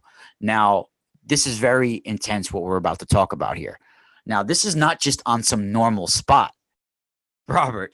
Okay, they put this on a spot in the Piazza del Popolo where there was a sacred walnut tree. Right now, and this is not just a one-off, because there was a sacred walnut tree that was connected to my family in Benevento, Italy, where they put another obelisk tree where it was. So this is not just a one-off. We're going to talk about this. So in the year, I don't know if I ever mentioned to you about when they cut down the walnut tree in the Piazza del Popolo. Did I? No. All right, good. So in the year 1099, there was dark ones, demonic spirits of the Rephaim, dark giants, basically dead giants. They're like ghosts or evil spirits that plague our minds. They're like a mind virus now. They're the ones I feel. You could believe me or not, it really doesn't matter, that the Rephaim that were earthborn, they are connected to this realm when they die as disembodied spirits. The ones that chose to be here or wherever, they're still connected to this realm, and they're plaguing humanity like a mind virus, and they're broadcasting that energy through these obelisks. So in the year 1099, there was evil spirits, they called them, that were plaguing the minds of people. They would feel vibrations all throughout this plaza. Even the gates of the plaza would rattle with evil. And the people did not know what to do in that area. So, of course, they turned to the church. They started praying to the church for help. And after they prayed to the church for help, at the time, it was Pope Paschal II. Pope Paschal II had a vision in his dream after these people prayed to him for help. He said that Mary, the Madonna, came to him and handed him an axe in his dream and told him, and now this is not just because he wanted to go cut down the walnut tree that some of the occult people were talking about, because either he made it up and he had some serious knowledge, because there's some things that he knew that he couldn't have known. He said that Mary appeared to him in his dream vision, gave him an axe in his dream, and told him that this piazza was plagued by the dark spirits of Emperor Nero. And Emperor Nero was connected to the snakes that would wrap around this walnut tree in the plaza. And that he basically was buried underneath that walnut tree in a tomb. So she had this vision. Pope Paschal II had this vision that he needs to go cut down this walnut tree with an axe, tear it out of the ground by its roots, and then underneath this walnut tree, he would find the bones of Emperor Nero in a tomb, and he has to get rid of these bones and then exorcise the spot. So the next day, he gets a procession of cardinals and civilians, and they all go down to this walnut tree, and they say, Robert, as soon as he took an axe to this tree and chips started to fly off the tree, that there were vibrations that came out of the roots and flew through the air and knocked people back. They said they knocked down the tree very quickly. They cut it down, and then they tore the roots out of the ground. And what did they find underneath? But they found the tomb of Emperor Nero beneath the ground of that walnut tree. And they took his bones, they threw it in the Tiber River, and they exorcised the spot. Now, from what I view, from what I understand, from what the legend of the Streghe is that the evil spirits that were plaguing that area were actually the Benedante and the Malandante, the good and bad witches and shaman of the area. They actually got together and sealed the evil spirits within that walnut tree. They locked them down within that walnut tree. And when Pope Paschal II cut it down, he actually released it. And he actually took on a supernatural transformation with himself and inhabited those dark energies and brought it back to the church with him. He had a supernatural transformation at that moment. So the witches binded those evil spirits to the walnut tree. That's the lore. that goes along with my family lore and everything And else. and then when he cut the walnut tree down, those spirits were then released and attached themselves to him. Yep, and they're the dark ones of Emperor Nero, the dead Rephaim, even dead giants, if you want to call So them. they were let loose back into the world. Yes. Interesting. Yeah. And the Pope had gathered up Nero's bones, threw them in the Tiber River, and he tried to exorcise that spot. I believe when he tried to exorcise that spot, that spiritual transformation that he felt was actually him taking on the dark ones. And now it'd be one thing if this was just a one-off, Robert, but way down the road to the coast from this Piazza del Popolo you see is the town of Benevento, that my family would travel from Lake Nemi to Benevento to worship an ancient walnut tree that was known all over Europe. By the way, have you ever noticed how much a walnut looks like the human brain? Yes, it does very much. Yeah. Very much. Yeah, very interesting. Very much. And it's also like the intestines. Yeah, your other brain. Like intestines too. That's right. Yeah, your other brain. Your other brain is in your gut, and that's also like the dragon's labyrinth, the portal. The energy center. This is what opens up gateways. Now, it's interesting because in Benevento, Italy, in 662 AD or 663 AD, this walnut tree in Benevento, Italy, was worshipped all over Europe. People would travel, and of course, the church thought if you ate one of the walnuts, you were impregnated by evil. But this walnut tree was for prophecy. Let me see. This is now the leaves are 9 pointed leaves, and supposedly the 9 pointed leaves are attached to the 9 gods of the Etruscans. And this walnut tree, I have where's the other one from the? Oh, we don't even have those. Damn. I probably sent it to you in another email, separate email. Yeah, so this is also the Plaza di Popolo, where this is on the spot where the walnut tree is. In the Piazza del Popolo, this is the exact spot where the walnut tree is. They have this, where Emperor Nero's bones were, tapping into that energy, that hijacking that energy right there. And it's the sun god Ra, obelisk that they have there. There was I think I sent you other emails too that's not here. Okay. Well, I down. Okay, so this is the Popolo right here. That was the Popolo that I just had up there. There is another one in Benevento that I sent you, but it's not here now. Shit. So one of the reasons why I wanted to have you back on the show was that you started to get these major downloads around these obelisks and the current Pope and what's taking place. And then some dark stuff started to happen to you. Do you want to talk about that, or do you want to just like not address that at all?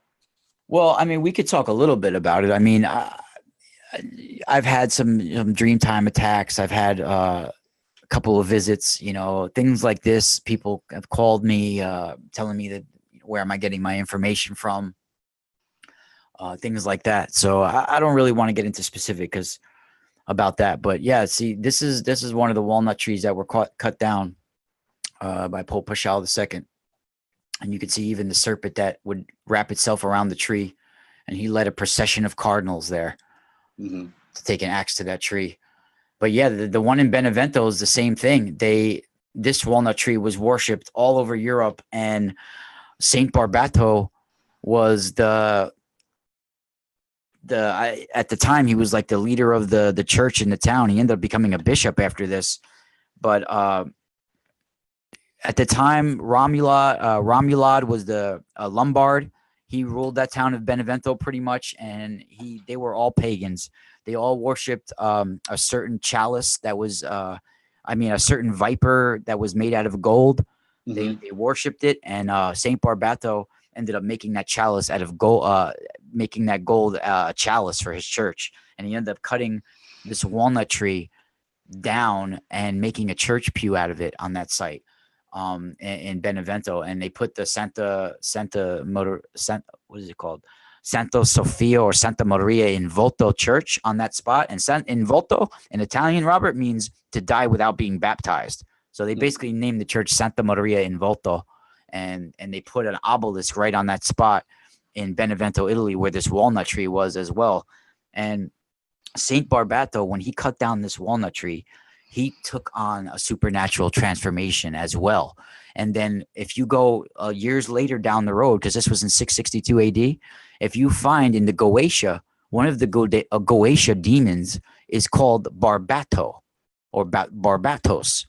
Mm-hmm. And I believe this is the disembodied spirits of the Rephaim that inhabited Saint Barbatos. Later came Barbato of the Goetia.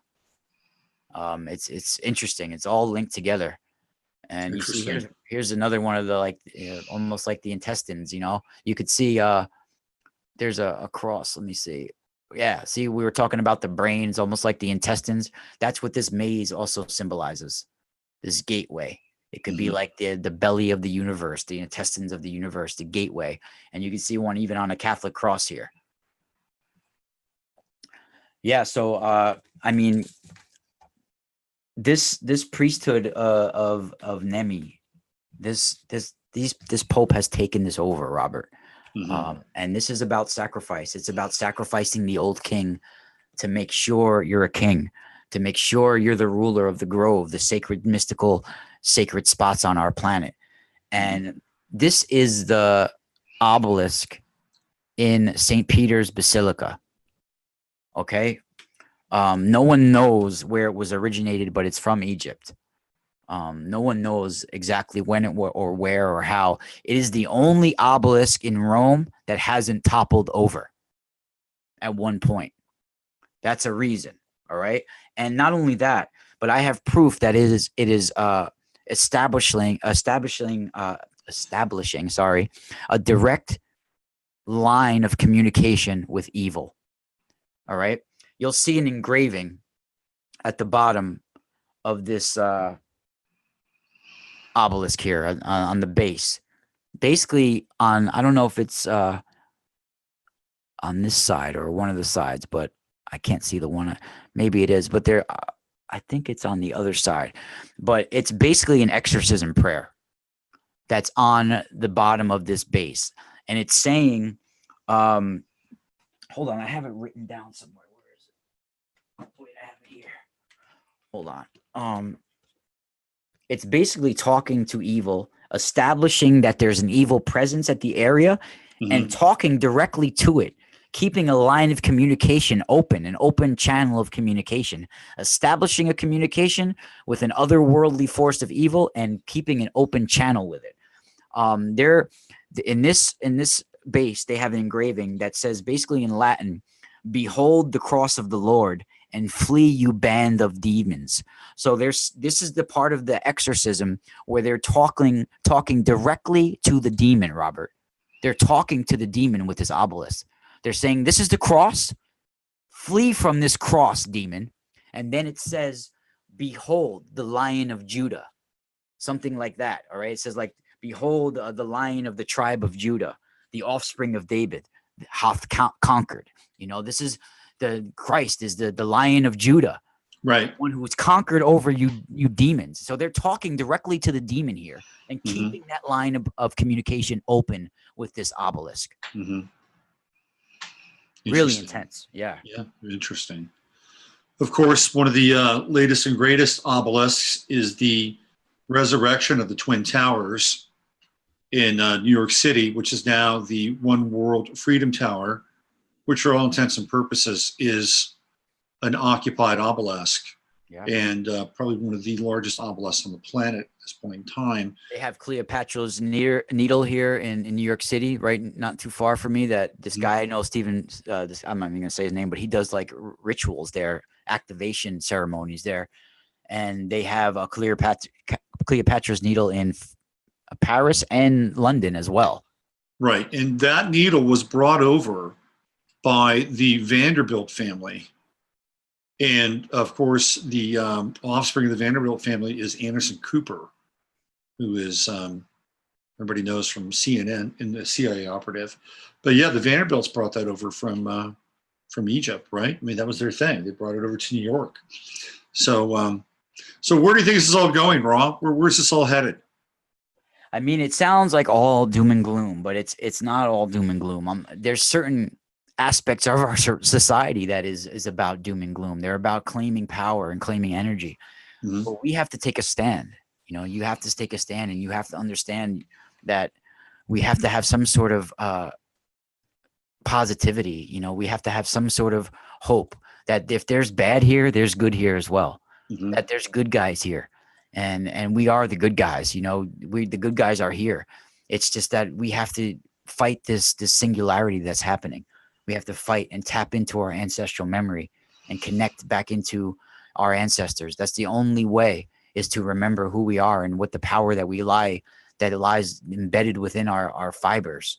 Mm-hmm. You know, that's the only way we can fight this. You know, one of the things that I talked with Jay Widener about on a number of occasions was he has this theory about the archons, and embedded in this theory is that the earth will go through a period of cleansing, and this is when the various ages of the earth sort of take place. And when it goes through this cleansing, everything gets reset to zero. And then what happens is that we have a new epoch, a new era, a new turning of the ages. And Jay, his theory is that the archons, who I think were the descendants of the Anu, the Anunnaki, and what they did is they split, right? They split, and then they came back. And they came back after the changes had been made. And this is where we get the idea of the redheads, and the redheads coming back into, we're coming into mythology. And it feels like we're getting close to a time where we're getting into this cleansing period, right? I mean, we're coming up to this point where we're feeling as if there's this kind of consecration. You may want to call it negative energy, evil, you know, it's bubbling to the surface in a way we've never seen before.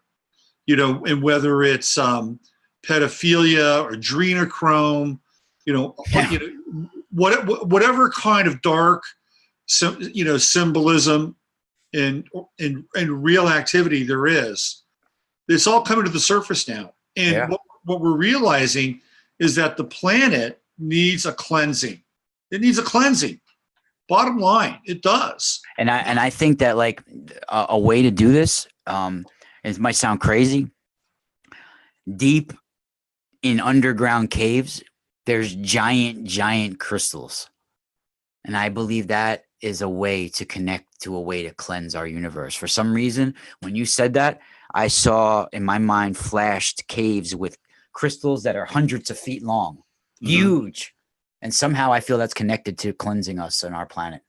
Well, I think that would be that would be a positive and kind of manifestation of it, right? I mean, because I think what we're dealing with here is that these dark forces that we've been talking about, that they understand that the planet is moving towards a cleansing phase.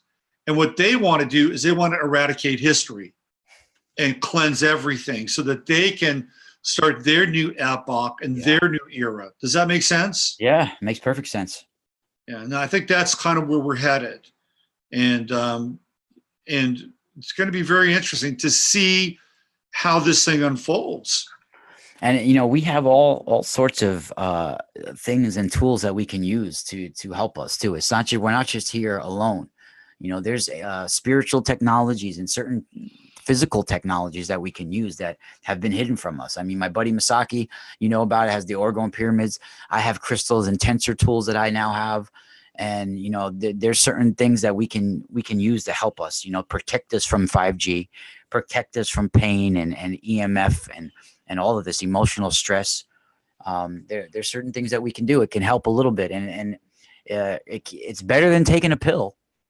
It's better than shoving antidepressants down your throat. Yeah. You know, today I was listening to the news and they had a massive kind of like, you know, it was kind of an arrest, but they found a huge amount of prescription drugs that were stored in a warehouse down in San Antonio.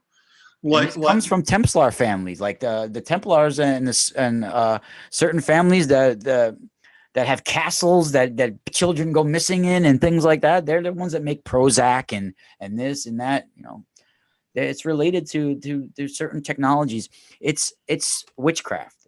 Those pills are ritually programmed.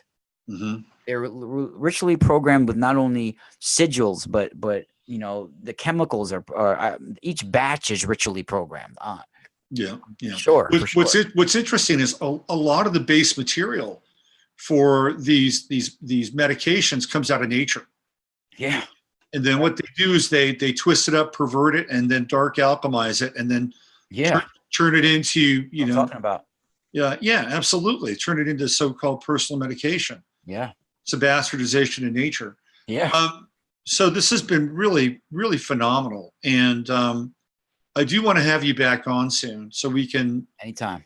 So we could, kind of go a little bit further here and go deeper into the catacombs of all this. For sure. But I think what's really important is what you really have, everything has been fantastic. And the people in the chat room have been just, high-fiving. Cool. But I think what's really important is this last piece that you brought up, is that we do have tools, that we're not stuck out here on islands, and that there are things that we can avail ourselves of. And this is a time where we really get to, touch base with our deeper, natural, perhaps supernatural, spiritual, and authentic parts of who we are. This is it. This is time. It's game time. And everybody's got to, get their jerseys on, get their eye black on, and get on the field. Yep. Put on your tribal warfare. When you're getting dressed, it's like putting on war paint. Yeah. Yep. And this is maybe just a little bit off topic, but also related. There's this guy who does this series of YouTube streams, Owen Benjamin, who's really funny and is breaking lots of very interesting barriers. I think my wife showed me to him. Did he he had a problem with Joe Rogan once? He's a comedian. He was talking about Joe Rogan. Yeah, I've heard him. So I heard you. Owen's a really interesting character. He's a tall guy, right? Kind of tall. He's 6'8". Okay. Yeah. All right. I know who you're talking about. So he's like a giant. All right. Yeah. And he's decided that he wanted out of everything. And so I was watching him on a video with Rogan, where he and Rogan were buddy.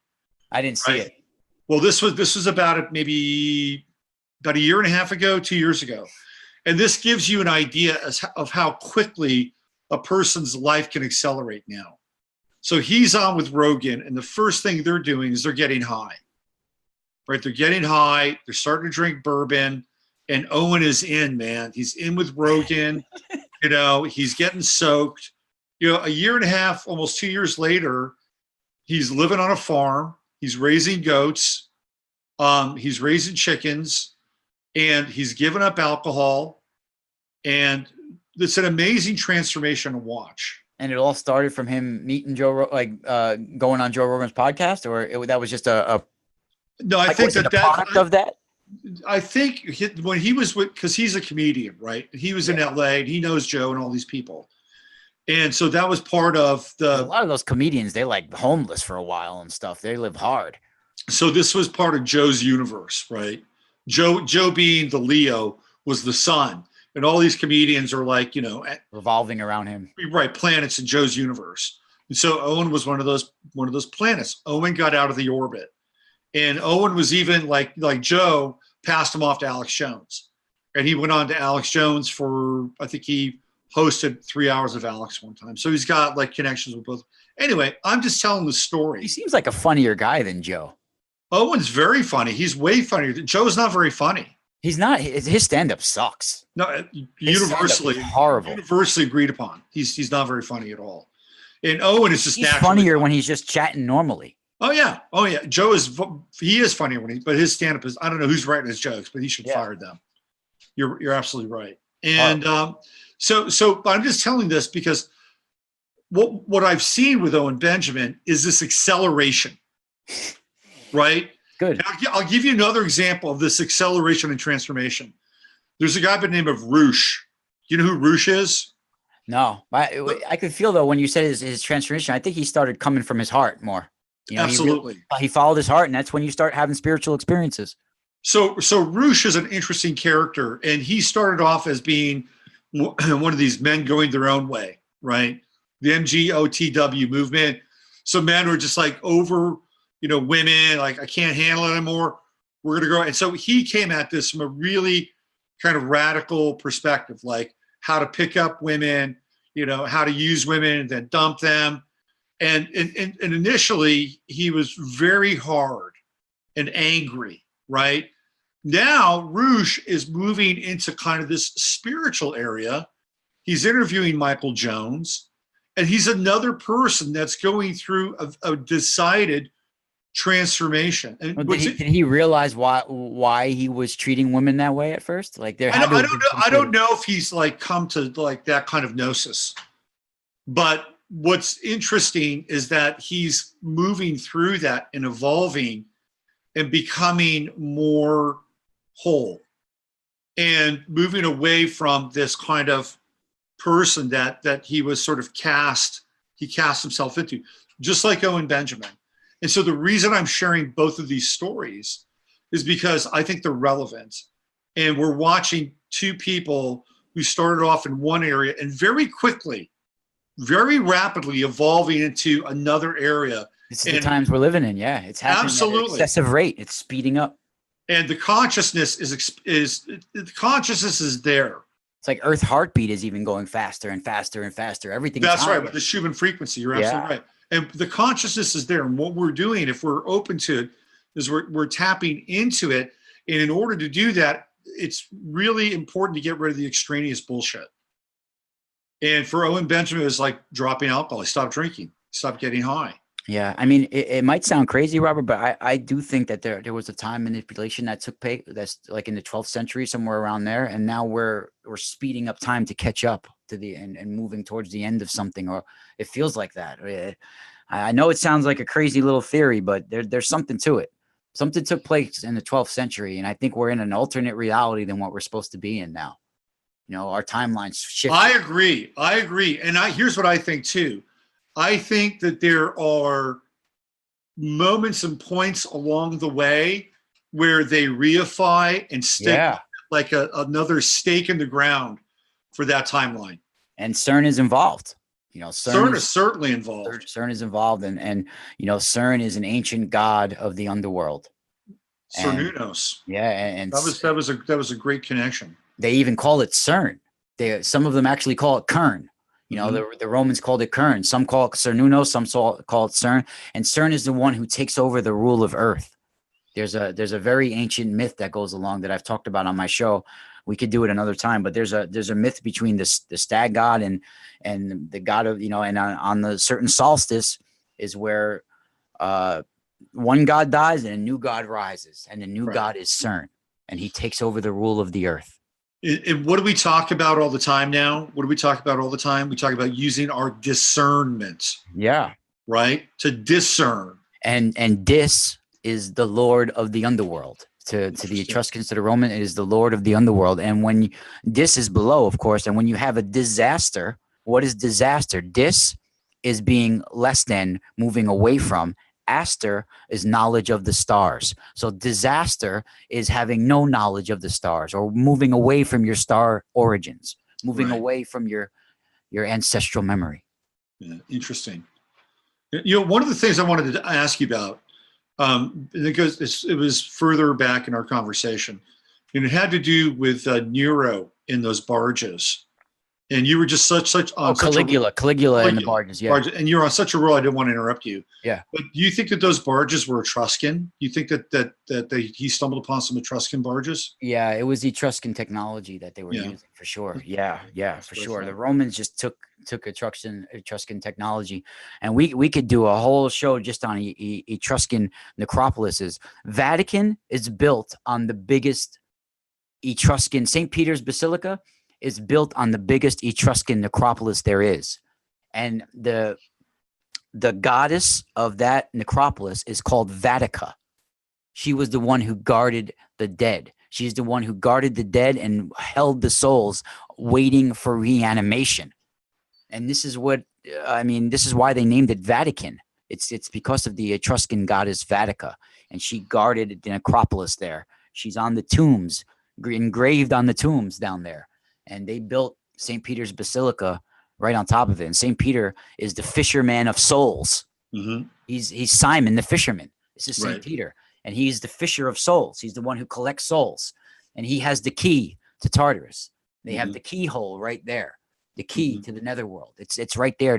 Tartarus is literally the volcanic crater that is underneath there. You know, that they have that whole area is some sort of ancient necropolis that the dead were put there waiting for reanimation. Mm-hmm. Interesting. And, you know, based on our last time together, you know, we talked about how the Etruscans actually ruled Rome. They were the rulers of Rome. Yeah. And seeded then Rome. Yeah. A shape-shifting she-wolf, if you want to call them. They seeded Romulus and Remus with knowledge from a she-wolf, a shapeshifter, a shaman. The original, one of the original clans of the Etrusca was a wolf clan that was called Luperci, and they were the Umbrians. The Umbria was before Etrusca. The Etruscans took over Umbria. There was another civilization there. And long ago, there was a mysterious star people that is on that spot. All of these spots were prehistoric even. And we just retook those spots over. So speaking of Umbria and timelines, there's a movie called The Navigator. I don't know if you've ever seen this movie. It's a brilliant movie, and it takes place during the Black Plague. And I think the timeline stuff happens around the Black Plague. That's my sense. 12th century, 13th. Yeah. So that's very interesting that you say that, because this is, let me see if I could do screen share and before we go one more time. As you're doing that, I want to talk about this movie a little bit. Go ahead. It's a really interesting movie, and there is a group in Umbria, a little tribe in Umbria, and they're getting this message about the plague coming to them. And there's one of their knights comes back, and he's the older brother of this young boy who's there. The young boy happens to be, for all intents and purposes, a shaman. And what he does is, I don't want to really spoil the movie, but it's one of my favorite movies. It's worth watching. He begins to tell a story about the other part of the earth, the other part of the world. And as he tells the story, you basically see them mining through the earth in this tunnel. And when they get out to the other side, they are in modern day New Zealand. And they're dealing with a new version of the Black Plague, which is, at that time, it was when they made the movie, AIDS was sort of circulating around. But it's a really interesting movie about timelines and about imagination and shamanism. And it does take place right around the time of the Black Plague, and it is centered in Umbria. So if you guys are into movies and cinema, you may want to check that out. Yeah, I definitely want to check that out now. I can't get that one picture, I don't think. Let me see if I can get it this way. Yeah, for some reason it didn't download, but if you could see it right here, it's where I'm pointing to right here. This is Manfreda Visconti. Now, she was part of the Googlemites. The Googlemites were a very interesting clan of people. The Visconti was connected to them. They were going to bring in a line of female popes, Robert. Mm-hmm. And Manfreda Visconti, who you see pictured as the Papessa in the Visconti tarot deck now, she's as the female pope, basically. They were gonna usher in a line of female popes that were sort of like prophetesses, almost like goddesses to the world. They're gonna be the vicar of Christ on this planet, right? Mm-hmm. So the church did not want female popes. They did not want quote unquote witches becoming popes, right? So they ritually programmed rodents. The insects on the rodents, they were literally like drones, ritually programmed drones, infected with some sort of black plague to take out society. And so to stop this, she was burned at the stake for being a witch, but they were going to usher her in as the first female pope in the year 1300 in Manfreda, in the Maria Maggiore Church. Mm-hmm. They were going to put her in as the first female pope, and instead the church burned her alive as a heretic, and she is now hidden as on the Visconti tarot deck, as you see here, I pointed to. But yeah, she was burned alive, and this is why the plague was brought. One of the reasons why the plague was brought on. The plague was huge, man. It was a game changer because it wiped out. If you look at what was going on pre-plague, it was like aristocracy and lines of nobility were still kind of in competition with other groups of people. And what they did is they wiped out, a lot of landowners, right? And then the aristocracy removed themselves from the fray. They were, hanging out in the forests and waiting for the plague to pass. And once finally the plague passed, they went back in and they were able to scoop up all this property, all this wealth. I mean, it was a game changer, and not in a very good way. It was actually solidification and centralization of power and wealth throughout Europe. Intense. Yeah. Well, listen, Ra, I really want to thank you for, bringing your knowledge and your expertise and a lot of your occult wisdom to the show today. I really appreciate it. I know a lot of other people do. Anytime, Robert. And anytime. I'm glad to be able to spend this time with you, man. It was really great. I hope it went over well, because I think it went really well. Yeah, I think so. People in the chat room have been really very enthusiastic and very effusive. So we're going to get you back on and find out where people tell people where they can find you. Yeah. You can find me at themysticalspiral.com, patreon.com/themysticalspiral, and every Saturday night, tomorrow night, from 7 to 9 Eastern, at tfrlive.com/Eye of Ra. It's Truth Frequency Radio Network. And I'm an Eye of Ra radio show, which you got to come back on soon. Yeah, I'd love to. Every time I've been on there, we've had a good time. Yeah. So Ra is an amazing resource. I highly recommend that you avail yourself and tap into his knowledge base. And we'll have you back on. And I really hope that we can get this September thing together. Yeah, for sure. I'm excited. I want to do it. Okay. So yeah. So guys, you could at mysticalspiral.com. If you donate to my website, I do readings for people that are an hour long, and it could be life-changing. I help access your ancestral memory. I have tensor tools like this that pull out pain out of your body and help with EMF protection, all of that. My Patreon, $2 gets you right in the door. And it's some of the most mind-blowing info and discussions you can have. So check me out. And thank you for having me on, Robert.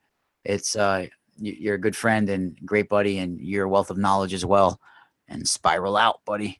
Right on, Ra. Take good care. And I think, if I'm not mistaken, you have the off button today. Well, actually, I have the off button here too. All right. Blessings, brother. We'll catch up with you again. Okay. Take care. Thanks.